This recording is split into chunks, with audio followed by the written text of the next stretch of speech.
Max at Ella, love must not have boundaries.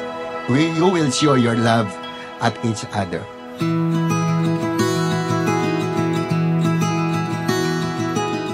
It's a great love story. Dahil si God ang nagsulat ng story natin. Alam niyo ba, nung college student pa lang kami ni Ruela, crush na talaga ako nito. Yun nga, nalaman ko na crush nga ako nito.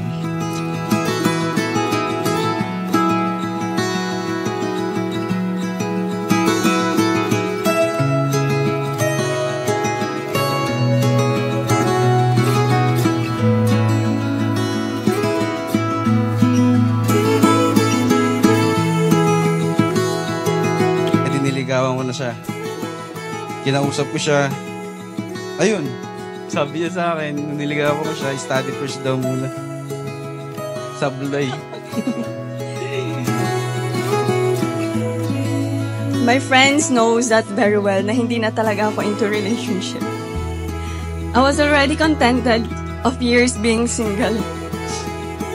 Because I was able to focus on myself. More self-love and more self-improvement. I pray to God that if it's in His will, hopefully I'll able to meet my other half at the age of 25.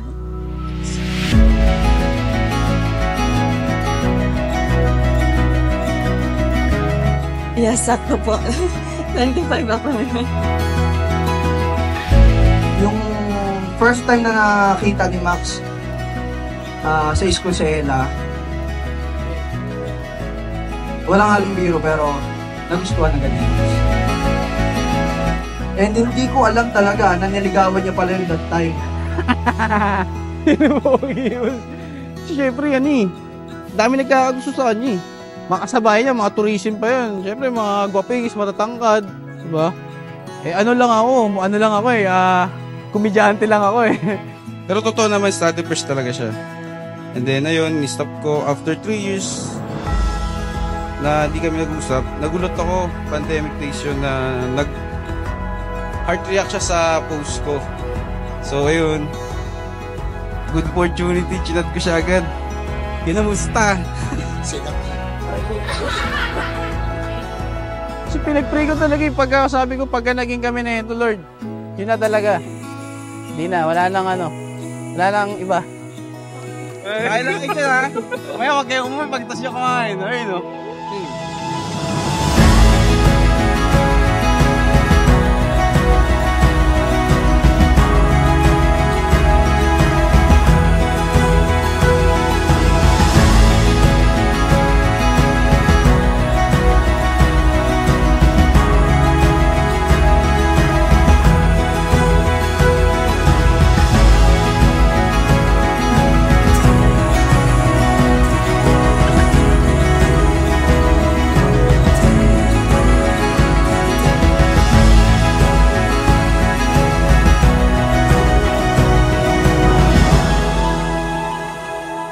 Being single was a blessing, and having a partner for life is just a bonus from God. I am so blessed to have you in my life. I thank God na ikaw yung binigay niya sa akin. A person who always find a way to enlighten and brighten up my day because of your positive vibes and sense of humor.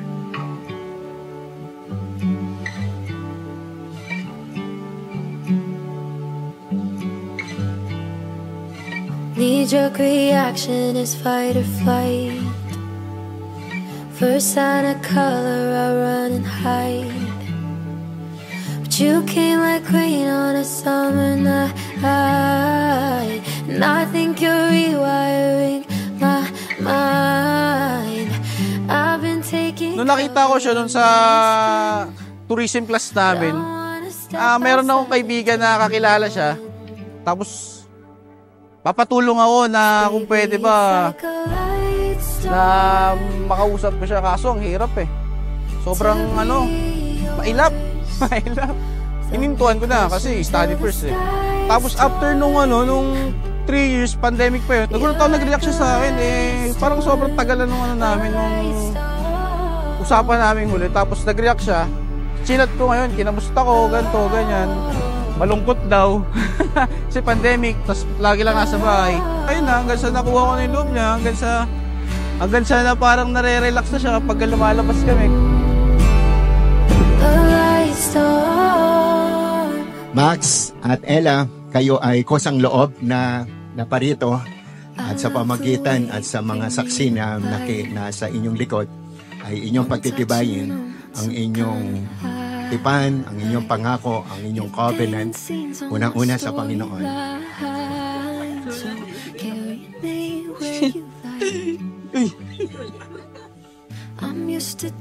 Kanila pong hinintay ang araw na ito. Yamang Panginoon, gagawin po namin ang seremonyas na ito.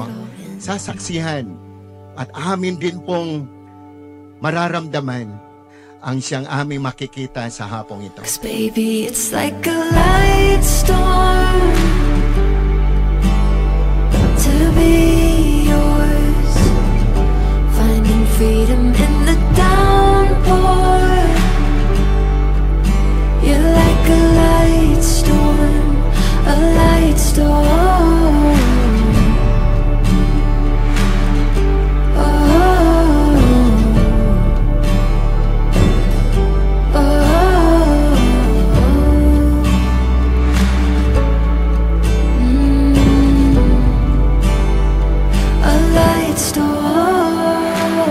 Salamat po sa mga taon ng pagpapalaki ninyo kay Max.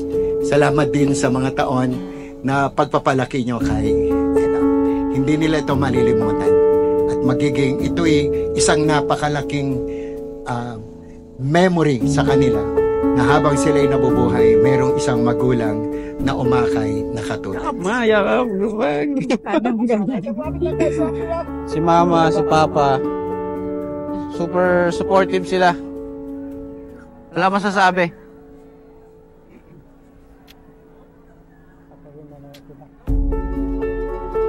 Sobrang blessed ko kasi madaming tumayong magulang sa akin. Thank you sa suporta. Sa mga gabay at saka sa mga turo nyo sa akin. Hindi ko po makakalimutan yun. Mapauni ko po yun. Si Ella is ang daming naligaw dyan actually. Karamihan dumadaan sa akin para maging way na mapansin ni Ella, pero lahat sila is kasi nga study first nga, tulad nga sabi ni Meljun, study first talaga si Ella.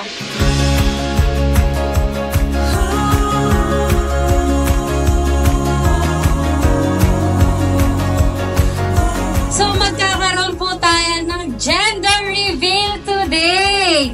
Tonight, malalaman natin kung ano bang gender ng baby ng ating couples. Papakitaan muna tayo ni Maxwell ng isang flair or bartender para malaman kung ano bang gender ng kanilang baby. In 3, 2, 1! It's a boy! Sipag mo, pre, ha?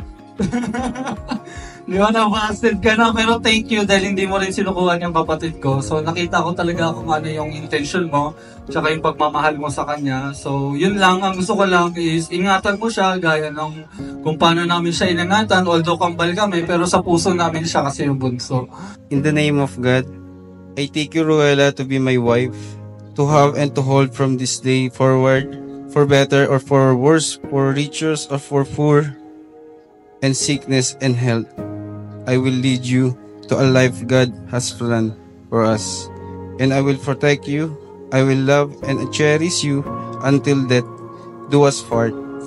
In the name of God, I take you, Maxwell, to be my husband, to have and to hold from this day forward, for better or for worse, for richer or for poorer, and in sickness and in health. I will respect you, submit to you, and be a helpmate to you in building our future family. I will love and cherish you until death do us part. Remember the day you proposed. After that day, I went through my prayer devotion notebook. I discovered that I prayed this day 7 years ago. April 20, 2024. Oras na. 5 p.m. Ito yung araw na magiging ex na kita. Dahil ngayong araw na to, sa harap ng pamilya natin at sa kaibigan natin, masasaksihan nilang lahat ang pag-iisang dibdib natin dalawa.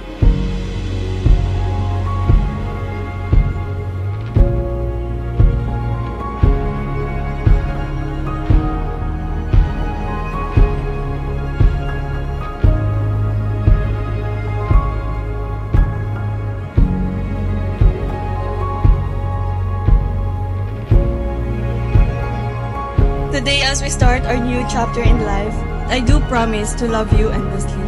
I promise to serve and honor you, support every dream you want to reach, and give you a home full of love. I vow to you to walk this journey with you until my very last breath. I love you.